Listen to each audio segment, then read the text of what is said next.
गुरु भगवान की शुक्राने हैं। हमारे गुरु दादा भगवान, गीता भगवान, अम्मा जी को नमन है, साष्टांग प्रणाम है। इस संसार के, इस ब्रह्मांड के सभी देवी देवताओं को हमारा नमन है, साष्टांग प्रणाम है। इस संसार के सभी प्राणियों को हमारा नमन है। सबसे ऊंची प्रेम सगाई, सबसे ऊंचा अगर इस संसार में कुछ है तो वो है प्रेम। और उन सब प्रेम, जितने तरह के प्रेम होते हैं, उन सब में ऊंचा है भगवान से प्रेम। भगवान से प्रेम है, भगवान हमारे हो गए, जो इस सारे ब्रह्मांड के, सारे यूनिवर्स के मालिक हैं, वो भगवान हमारे हो गए, तो फिर इस दुनिया का सब कुछ हमारा हो गया। विचार की बात है।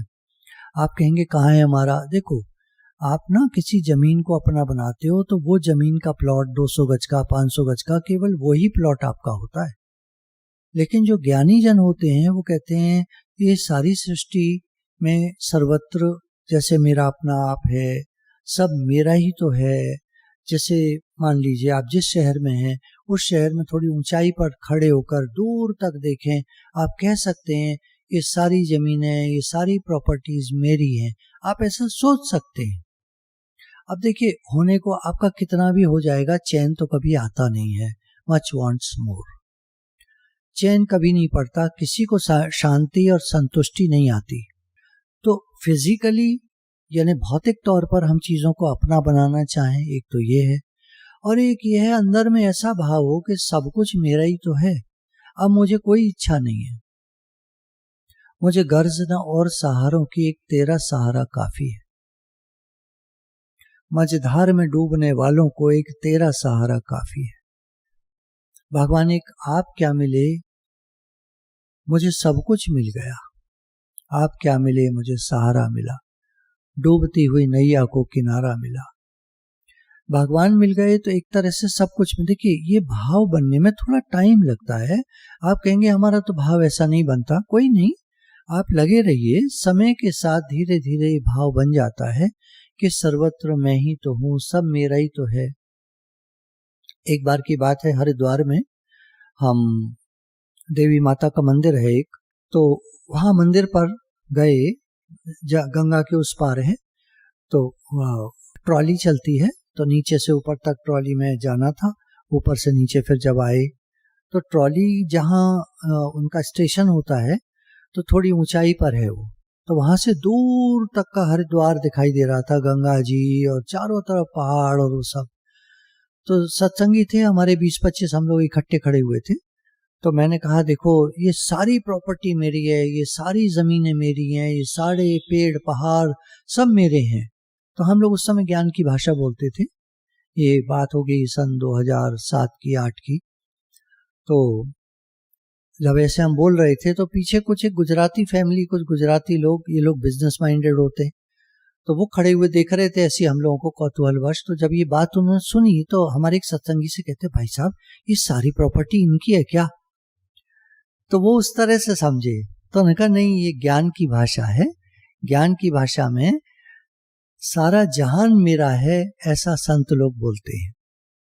और भक्त लोग बोलते हैं ये सारा जहान भगवान का है और मैं भगवान का हूं, भगवान मेरे हैं। तो भाषा में थोड़ा सा चेंज है, बात सेम है। देखिए, सोच है, ये सोच है कि सब कुछ मेरा है, और एक सोच है खाली इतना मेरा है, उतना मेरा है, ये पैसा मेरा है, वो मेरा है, मेरा मेरा करते हैं मैले हो जाते हैं। सिंधी में एक वर्ड है मेरो, मेरा मतलब मेरा, मेरा मतलब मैला। तो मेरा करते ही हम मैले हो जाते हैं।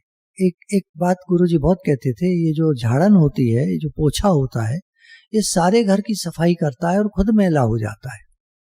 हम भी अपना एक घर बनाकर सफाई करने में लगे रहते हैं, तुम सुधरो, तुम सुधरो, तुम सुधरो, तुम सुधरो, तुम ठीक हो जाओ, तुम ठीक हो जाओ, है ना?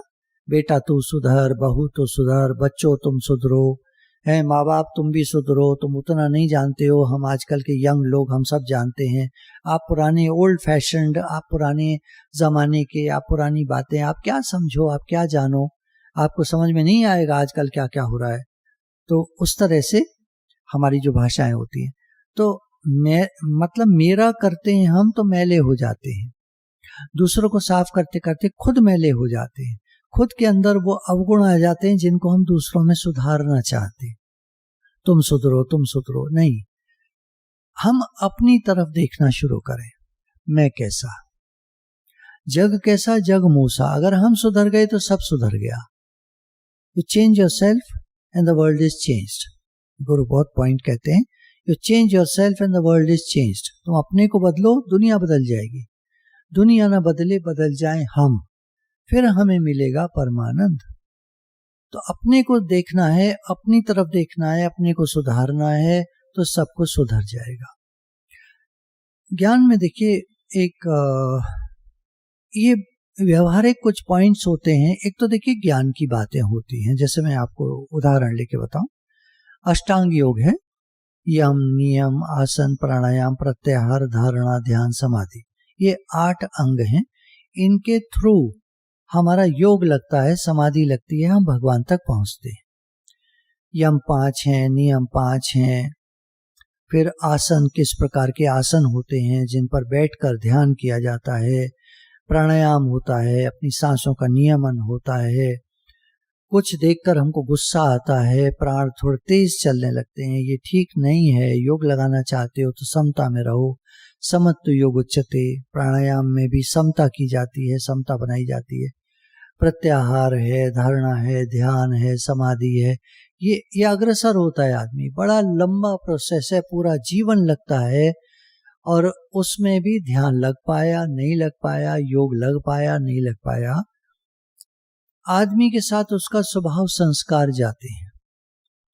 अगर हमारा स्वभाव सुधर गया, संस्कार सुधर गए, भले इस जन्म में हमें भगवान नहीं मिले, लेकिन अगला जन्म हमारा योगियों के कुल में होगा।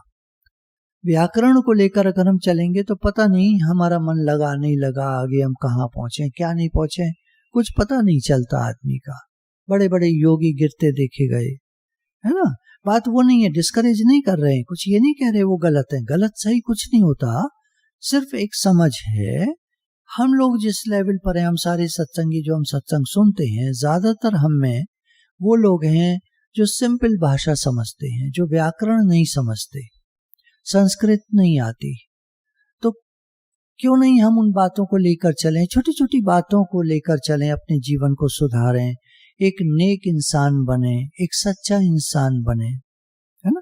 अच्छा इंसान तो आप बन नहीं पाओगे, अच्छे इंसान की परिभाषा तो बहुत बड़ी है, लेकिन एक नेक इंसान बनना, एक सच्चा इंसान बनना, वो थोड़ा सरल है, थोड़ा सरल है। सच्चा बनने में क्या लगता है, सच बोलो। आप जैसे अंदर हो वैसे बाहर बोलो। आप में कोई कमियां है तो सामने रख दो कमियां हैं, या मान के चलो कमियां हैं। आप एक सच्चे इंसान हो, आप सुधरते जाओगे। लेकिन जो कह रहा है कि मैं तो जी एक अच्छा इंसान हूं, तो फिर आप अच्छे इंसान बनते रहो, आप अच्छे शो करते रहो अपने को, आप अच्छे आप ये आप हो। थोड़ी सी व्याकरण भी समझते हैं, चलिए व्याकरण की बात चलिए। तो इस संसार में 2 चीजें हैं, एक जड़ है, एक चेतन है। जो भी आपको दिख रहा है इस संसार, ये सब जड़ है। ज्ञान की परिभाषा है, आप कहेंगे ये जड़ कैसे हो जाएगा, वो कैसे, लोग तो चल फिर रहे हैं, खा पी रहे हैं, पेड़ बड़े हो रहे हैं, जड़ कैसे। जड़ का मतलब वो जड़ नहीं होता, जड़ का मतलब होता है कि इनकी अपनी कोई हस्ती नहीं होती, अपनी कोई एनर्जी, अपना कोई अस्तित्व, अपनी कोई सत्ता नहीं होती। व्याकरण जो कहता है जड़ उसको कहते हैं जिसकी अपनी कोई सत्ता नहीं होती। चेतन वो है जिसकी अपनी सत्ता होती है। चेतन परमात्मा, भगवान, और उन्हीं के अंश हम, आत्मा, जीवात्मा, कैसे भी कह लीजिए। तो परमात्मा और उनका अंश जीवात्मा, हम एक हैं, हम चेतन है। बाकी ये दुनिया जितनी दिख रही है, इसकी परिभाषा ज्ञान के हिसाब से जड़ के अंतर्गत आती है, दुनिया सारी। इसको माया भी कहते हैं। तो अब 2 हैं और 2 मार्ग हैं, श्रेय और प्रेय। श्रेय मार्ग ले जाता है चेतन परमात्मा की ओर, प्रेय मार्ग ले जाता है जड़ की ओर, संसार की ओर, यहाँ कुछ प्राप्ति की ओर, ये मिलेगा वो मिलेगा, ये करना है वो करना है ना, इस सब की ओर, जड़ की ओर। अब हमको क्या चाहिए? जड़ छूटने वाला है, जाने वाला है, नहीं रहने वाला है, मरने वाला है, इसका अपना कोई अस्तित्व नहीं है, अपनी कोई सत्ता नहीं है।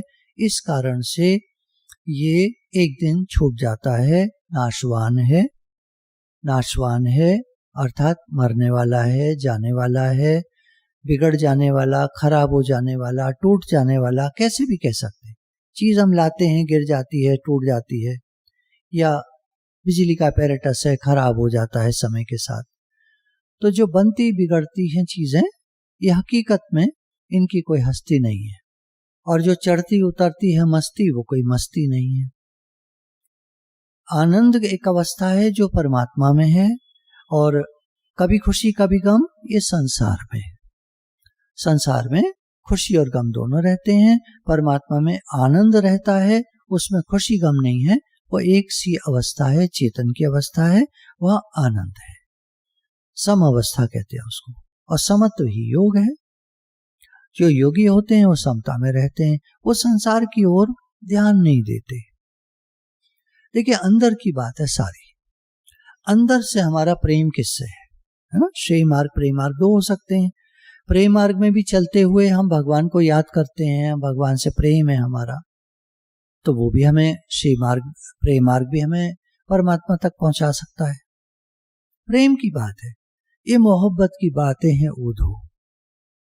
गोपियों ने कहा उद्धव जी आप जो ज्ञान बता रहे हो ये हमारे समझ में नहीं आ रहा, ये हमारी समझ से परे है।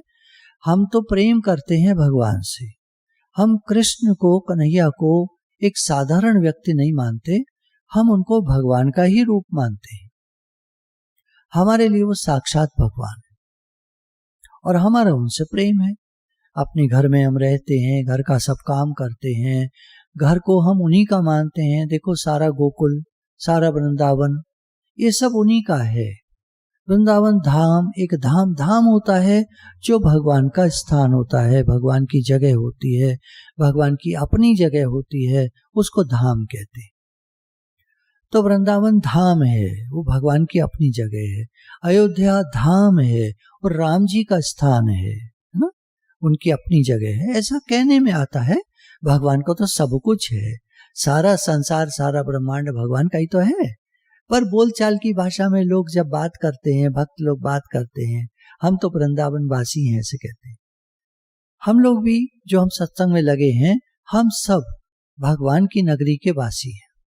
आपका जो भी नगर है, जो भी शहर है आपका, उसको आप नाम दे दीजिए, ये भगवान का है।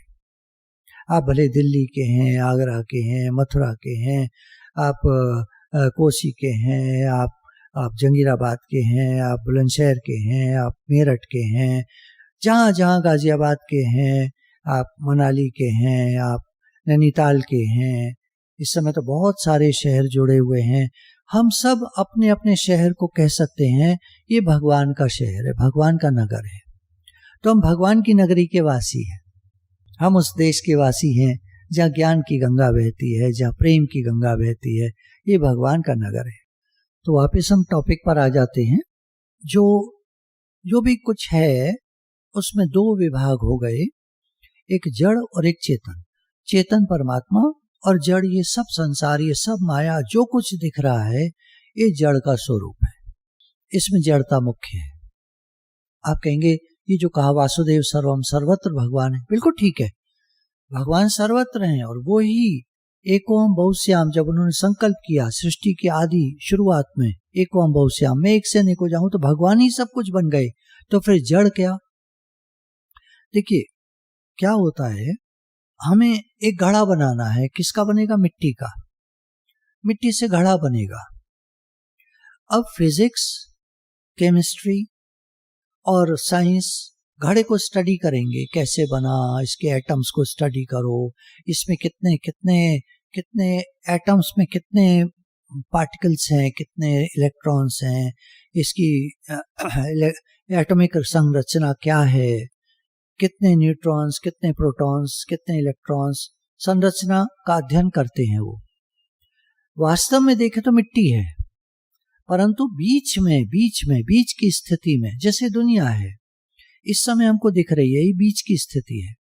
हमको इसका अध्ययन करने का मन करता है, शौक लगता है, बच्चा स्टडी करता है, जब वो बड़ा होने लगता है ये क्या है वो क्या है, ये जो मशीन है, जैसे कुछ लोग बच्चे पहले होते थे ट्रांजिस्टर को खोल डालते थे, मम्मी पापा कहते थे अरे क्या कर दिया इसने, ट्रांजिस्टर ही खोल, बोला देखना चाहता हूँ इसके अंदर क्या है, बजता कैसे है, ये बजता कैसे है। सेम रीति है, हम लोग दुनिया का अध्ययन करते हैं, दुनिया को पाने चलते हैं, दुनिया में कुछ चाहते हैं, पाना चाहते हैं, ये सब बीच की अवस्थाएं हैं। पहली अवस्था परमात्मा, अंतिम अवस्था परमात्मा। ये भगवान से ही सब कुछ उत्पन्न है और भगवान में लीन हो जाएगा, भगवान का ही स्वरूप है। लेकिन हम बीच में, जब बच्चा बड़ा हो रहा होता है तो बीच में सारी दुनिया को अध्ययन करना चाहता है, आइसक्रीम खा के देखना चाहता है, नीली वाली लूंगा, पीली वाली लूंगा, अब की बार हरी वाली खाऊंगा, अब की बार पिंक वाली खाऊंगा, तरह तरह की आइसक्रीम तो आइसक्रीम होती है, मान लीजिए दूध की बनी है, तो बेसिक इंग्रेडिएंट सारी आइसक्रीम का दूध है, जिस चीज की बनी है उसमें मिलावट करते हैं, जो भी करते हैं उसकी बनी है। अब रंग कोई सा है, फ्लेवर कौन सा है, किसी में मान लीजिए उन्होंने जामुन का टुकड़ा डाल दिया, किसी में स्ट्रॉबेरी का टुकड़ा डाल दिया, किसी में आम का टुकड़ा डाल दिया, किसी में कीवी का टुकड़ा डाल दिया। अब आइसक्रीम तो आइसक्रीम है, बेसिक इंग्रेडिएंट तो सेम है, मिल्क जो भी जिसकी बनी है। अब उसको बच्चे खाते हैं, बड़े खुश होते हैं, इसका टेस्ट अलग, इसका टेस्ट अलग, इसका टेस्ट अलग, इसका टेस्ट अलग, क्योंकि इतना सब कुछ भगवान ने बना दिया, इतना सब कुछ बन गए तो आदमी को जानने का मन करता है, पाने का मन करता है, कोई दिक्कत नहीं है।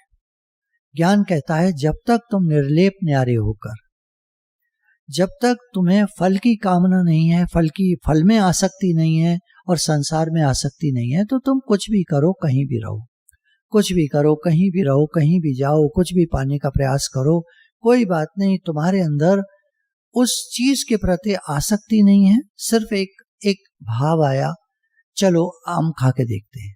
अब आम भी कई तरह का लगा हुआ है दुकान पर, लंगड़ा भी है, दशहरी भी है, हापुस यानी एल्फेंजो भी है, और सफेदा भी है, चौसा भी है, और बम्बैया भी है, और उसमें चूसने वाला भी है ना, येलो भी है, ग्रीन भी है, सब तरह के आम लगे हुए हैं। किसी में रेड तोतापुरी आम, रेड हो रहा है, ऊपर नीचे चौंच निकली हुई है, तोतापुरी कहते हैं उसको, तोते टाइप का शेप होता है उसका, काट के खाओ, खट्टा खट्टा, छिलका भी नहीं छीलते लोग उसका, साबुत खा जाते हैं, बड़ा मजा आता है, खट्टा खट्टा होता है। तो तरह तरह के आम, हर एक का टेस्ट अलग। भाई आम तो आम होता है, आम तो आम होता है। आम शब्द का अर्थ, एक तो वो आम और एक आम माने जनरल, आम भाषा में जो क्या बोलते हैं, आम को आम भाषा में क्या बोलते हैं, आम, ऐसे।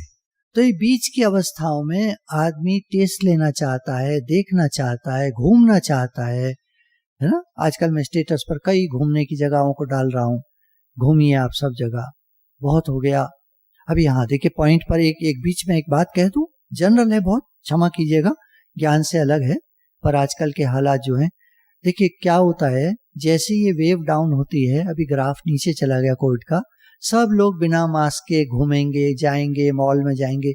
देखिए आपसे रिक्वेस्ट है, अगर आप चाहते तीसरी लहर भारत में ना आए, हम सब प्रचार कर सकते हैं इसका, तीसरी लहर भारत में ना आए या बहुत हल्की आके रह जाए, उसके लिए जरूरी है कि एक तो अगस्त में हमने सोचा है हवन फिर से स्टार्ट करेंगे, अभी छुट्टी दे दीजिए, जुलाई का महीना पूरा छुट्टी में जाए, अगस्त में हम लोग फिर से हवन स्टार्ट करेंगे जैसा मौका आएगा। और दूसरा, थोड़ा जब भीड़ में आप जाएं, जाना पड़े, मजबूरी है, तो मास्क जरूर लगाएं। घर आके गर्म पानी पी लें, चाय पी लें, कुछ काढ़ा पी लें, घर आके ये कर लें आप, भले कपड़े पूरे चेंज ना कर पाए, नहा ना पाए तो कोई बात नहीं, हल्का सा वो स्प्रे आता है अल्कोहल का, वो अपने ऊपर हल्का सा कर दीजिए, और चाय गरम कोई चीज पी लीजिए, एक तो ये कर सकते हैं। और कभी भी गले में दर्द, गला खराब सा महसूस हो तो भाप ले लीजिए और थोड़ी देर लेट जाइए, हल्का सा चादर ओढ़कर। कुछ तो बेसिक चीजें कर ही सकते हैं। कोशिश कीजिए भीड़ में नहीं जाइए, खुली जगहों पे जाइए, जहां भीड़ कम है वहां जाइए। भीड़ में मजबूरी में जाना पड़ जाए तो अपना पर्चा वहां देकर, मान लीजिए आप शॉप पर जा रहे हैं, पर्चा देकर बाहर आ जाइए कि भैया मेरा सामान निकाल देना, बाहर खड़े रहिए, वहीं से इशारा कर दीजिए भैया मैं खड़ा हूं। आपकी सबके जानने वाली दुकानें होती हैं, सब जानते ही हैं आपस में। कोई दवाई लेनी है तो वहाँ भीड़ में मत खड़े रहिए, पर्चा देकर बाहर आ जाइए। कोशिश करें कि इस लहर को आने से हम प्रयास हमारा रहे कि कम से कम हो पाए। मास्क जरूर पहनना है, हाथों को सैनिटाइज्ड रखना है, घर आकर साबुन से धो लेने हैं, वही बेसिक बातें पहली वाली वो फिर चलेंगी। और एक और बहुत ज़रूरी बात, कोशिश करें सब सत्संगी प्रेमी और सब लोगों से भी कहें वैक्सीन जरूर लगवा लें। देखिए, मैं कोई प्रचार नहीं कर रहा या किसी की तारीफ नहीं कर रहा। भारत की बनी हुई कोवैक्सीन अभी तक वर्ल्ड की बेस्ट है। लोग कुछ कुछ कह रहे हैं, विदेशों की तो आदत होती है अपने को ऊपर चढ़ाना और भारत को नीचे करना, लेकिन जो रिपोर्ट्स हैं उनके हिसाब से कोवैक्सीन अभी तक की बेस्ट है। प्रयास कीजिए, आपके शहर में कोई ना कोई हॉस्पिटल में कोवैक्सीन उपलब्ध होगी, वहां जाकर लगवा लें पहली डोज, 1 महीने बाद दूसरी डोज। हम सत्संग शुरू करेंगे तो हम भी ये प्रावधान रखेंगे कि 2 वैक्सीन जिनकी लग चुकी हैं वही अंदर आएंगे। सत्संग जब आरंभ होगा तो जो 2 वैक्सीन जिनके लग चुकी हैं वही यहाँ अंदर आएंगे, बाकी या तो फिर बाहर रहेंगे, बाहर जो खुला एरिया है उसमें, और या फिर वो नहीं आएंगे।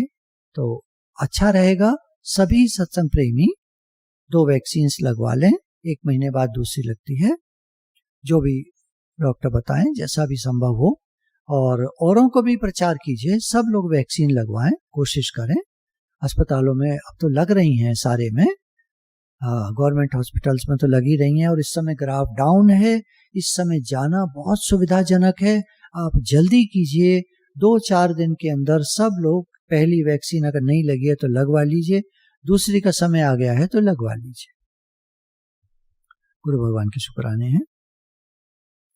सत्संग में आने से हमारी बहुत सारी कमियां धीरे धीरे धीरे धीरे दूर होती जाती हैं। हमें बहुत कामनाएं थीं, वो सत्संग में आने से धीरे धीरे कम होती जाती हैं। क्यों कम करना अच्छा है? कामना हमको दुखी करती है। ये भी चाहिए, ये भी चाहिए, ये भी चाहिए, ये भी चाहिए, 4 चीज, 4 तरह की परेशानी, 4 तरह के दुख। ये चाहिए बस एक बार में एक चीज, तो एक तरह का दुख, एक तरह की परेशानी। तो हमारे ऊपर होता है कामनाओं को बिखेर लें, बहुत सारी कामनाएं रख लें, या एक बार में एक लेकर चलें। कामना पूरी न होने से क्रोध आता है। जितनी कामनाएं ज्यादा होंगी उतना ज्यादा क्रोध आएगा। कामना पूरी होने से लोभ बढ़ता है। जितनी ज्यादा कामनाएं पूरी होती जाएंगी उतना लोभ बढ़ता जाएगा। मच वांट्स मोर की बीमारी लग जाएगी। एक आदमी पूरी दुनिया की दौलत मिलने पर भी संतुष्ट नहीं होता, ये ज्ञान कहता है। एक आदमी, दुनिया का कोई भी, दुनिया की पूरी दौलत, पूरी शोहरत, पूरी इज्जत, पूरा मान सम्मान, पूरा सबसे बड़ा पद दुनिया का मिल जाए, दुनिया की सब चीज मिल जाए, पर वो खुश नहीं होता। ये बेसिक नेचर है आदमी का। आप कहेंगे ऐसा नहीं हो सकता, हम तो सोच रहे हैं हमको ये चीज मिल जाएगी तो हम खुश हो जाएंगे। आप एक बात बताओ, अब तक आपको जितना मिला, अब तक आपको जितना भी मिला, क्या आप खुश हुए? क्या आप खुश हुए? क्या आपके अंदर एक और इच्छा जागृत नहीं हो गई? क्या आपको अधूरापन फिर नहीं आ गया? आप कहेंगे हमें तो बहुत खुशी हुई, बहुत सारी चीजें मिली। बिल्कुल ठीक है, लेकिन अब फिर बाद में दूसरी इच्छा क्यों हुई? अगर आप खुश हो गए थे तो और इच्छाएं क्यों हुई? जवाब है नेचुरल इच्छाएं तो होती हैं। ठीक है, नेचुरल इच्छाएं तो होती हैं, पर इच्छा कर करके आदमी खुश होता है, सुखी होता है? इच्छा पूरी होने पर सुखी होता है थोड़ी देर के लिए, क्योंकि उस समय वो इच्छा रहित हो जाता है। ये चीज मिल गई, वाह भैया बहुत अच्छा लग रहा है। इच्छा अच्छा इसलिए लग रहा है क्योंकि उस समय अब कोई इच्छा नहीं है। और जैसे ही थोड़े टाइम बाद, अगले दिन, 4 दिन बाद, 1 हफ्ते बाद, महीने बाद दूसरी इच्छा आती है, फिर वहीं आ जाते हैं, अब इस इच्छा को पूरी करना है। तो आदमी पूर्ण सुखी कभी हो नहीं पाता, पूर्ण सुखी हो भी नहीं सकता आदमी। आदमी मतलब अधूरा, आदमी है ही अधूरा। और आदमी का मन उसको कभी पूरा होने ही नहीं देता। एक मन ऐसी चीज लगी है, कुरान में इसको शैतान नाम कहा है। शैतान, आदमी के पीछे शैतान लग गया है, अर्थात मन लग गया है। वो मन इसको कभी पूरा खुश नहीं, पूरा, हाँ ध्यान दीजिएगा शब्द पर, पूरा नहीं खुश होने देता। थोड़े थोड़े तो सब लोग खुश हो जाते हैं, थोड़े थोड़े तो आप कहेंगे थोड़े थोड़े खुश में ठीक है, तो ठीक है, कोई बात नहीं, आप थोड़े थोड़े खुश हो, आपको लगता है ठीक है तो ठीक है। देखिए, राजी हैं उसी में जिसमें तेरी रजा है। देखिए, हम तो उस बात में खुश हैं जिसमें आप खुश हैं। आप खुश हो, हम खुश हैं। बहुत शुक्राना आपका, बहुत धन्यवाद। आप खुश हो, हम खुश हैं। लेकिन उनसे बात हो रही है जो अभी ठीक ठीक खुश नहीं है। हाँ ठीक है, लेकिन उनसे बात कर रहे हैं। आप इच्छाओं को कम करो। कामनाएं क्रोध लाती हैं, लोभ लाती हैं, ये आदमी को दुखी करते हैं। कामनाएं कम करो, आप पहले से ज्यादा खुश हो जाओगे। कामनाएं जितनी कम होती जाएंगी, आप उतने ज्यादा खुश रहने लगोगे, उतने ज्यादा आनंद में रहने लगोगे। आपको दुख नहीं सताएगा, सताएगा नहीं। जीवन में दुख तो सबके आते हैं, परेशानियां सबके आती हैं, हालात बदलते रहते हैं। आज ग्राफ ऊपर है तो कल ग्राफ नीचे है। कभी वो दिन थे जब हम बहुत खुश रहा करते थे, बहुत पैसा था, सब था, पर पता नहीं क्या हुआ, धीरे धीरे डाउन हो गया, सब गड़बड़ हो गया। कुछ लोग हैं, पहले बहुत कम था, पहले नहीं था, आज हमारे पास बहुत कुछ है। देखो, ग्राफ तो चलता रहता है, तो कुछ नहीं कह सकते कल क्या होगा। कल मीन्स आने वाले समय में क्या होगा, कुछ नहीं कह सकते। जितना आदमी नीवा होकर रहता है, हे नाथ हम तो आपके चरणों की धूल हैं, हे नाथ हम तो आपके हैं। जितना नीवा होकर रहेंगे उतने दिन अच्छे बने रहेंगे। क्यों? No desire, no disappointment. इच्छाएं ही नहीं है तो आप खुश हैं। इच्छा वाले को ही तो दुख है। ये नहीं मिला, वो नहीं मिला, ऐसे है, वैसे है, ऐसे है, वैसे है, उसी को तो दुख है। तो जितनी कम इच्छाएं होती हैं उतने ज्यादा हम आनंद में रह पाते हैं। तो काम, क्रोध, लोभ, फिर मोह तंग करता है आदमी को। मोह मत रखिए, सेवा करिए। बच्चे हैं, सेवा के लिए मिले हैं। घर में बड़े लोग हैं, सेवा के लिए मिले हैं। मोह मत रखिए, कोशिश करिए मोह को कम करते जाइए और सेवा को बढ़ाते जाइए। यानी जो हम कर रहे हैं सेवा है, बढ़ाते जाइए मतलब भाव रखें, हम जो कर रहे हैं इनके लिए सेवा हो रही है, सेवा हो रही है। हे नाथ, असल में तो हम आपके हैं, आप हमारे। हे प्रभु, हे भगवान, हम आपके हैं, आप हमारे हैं। असल में तो ये बात है। और बाकी यह है कि मैं भगवान का हूं, भगवान मेरे हैं। वहां सेवा हो रही है और इधर हम अपने को भगवान का मानते हैं, भगवान को अपना मानते हैं। हम तो आपके हैं। क्या रिश्ता बनाते हैं आप, वो आप बना लीजिए भगवान से। आपको जो अच्छा लगे वो रिश्ता बना लीजिए। भगवान तो जब भी उनका अवतार हुआ, बेटा बन के भी आए, बाप बन के भी आए, भाई बंधु बन के आए, सखा बन के आए, सब बन के आए भगवान। सारे रिश्ते निभाए भगवान। आपको जो अच्छा लगे वो रिश्ता बना लीजिए। किसी का प्रश्न था कि रिश्ते हमारे बदलते रहते हैं मन में। कोई बात नहीं, भगवान तो सब रिश्तों के लिए तैयार हैं। आप सारे रिश्ते एक साथ बना लो। नहीं, एक साथ तो नहीं, एक एक करके अच्छा लगता है, एक एक करके बना लो, आपको जैसे अच्छा लगे। देखिए, हम तो आपके हैं और आपकी खुशी में हम खुश हैं। अब आप जैसा रिश्ता बना लो, जैसे कर लो, जैसे आप मन में भावनाएं रख लो, आप खुश हो, हम खुश हैं। भगवान तो कहते हैं, तुम अगर मेरी शरण आ जाओ तो मैं तुम्हारे सब ताप पाप से तुम्हें मुक्त कर दूंगा। अपने भक्तों का योगक्षेम मैं वहन करता हूं, भगवान संभालते हैं। बस हमारा काम है हम भगवान के हो जाएं, हम भगवान के हो जाएं। तो यहीं पर पूरा करते हैं। गुरु भगवान के शुक्राने हैं। मैं भगवान का हूं, भगवान मेरे हैं, ये पक्की और सच्ची बात है। बस इसी को पकड़ लें। हे नाथ, हम आपके हैं, आप हमारे हैं। हे भगवान, हम आपके हैं, आप हमारे हैं। फादर्स डे पर बहुत सारी शुभकामनाएं। आज जो मैंने सत्संग लिया उसका विशेष भाव यही था कि जैसे एक पिता अपने बच्चों को कुछ बताता है, तो मेरा यही भाव था कि अपने अनुभवों से मैं आपको कुछ बताऊं। आज मैंने कोई ज्ञान की वैसी पॉइंट नहीं ली, आज कोई किताब से नहीं लिया, अपने अनुभव आपके साथ शेयर किए हैं। आज फादर्स डे है, तो मेरा जो भाव रहा, देखिए कुछ आप लोगों में मेरे पिता हैं, कुछ का मैं पिता हूँ, कुछ मेरे से बड़े हैं, वो मेरे पूज्य हैं, कुछ से मैं बड़ा हूँ, तो मैंने उनको बताया है कुछ। बड़े लोगों के सामने तो एक बात रखी है, आपको जैसे अच्छा लगे, आपको जैसे अच्छा लगे वैसे बढ़िया है। गुरु भगवान की शुक्राना। राधे राधे भगवान जी, राधे राधे भगवान जी।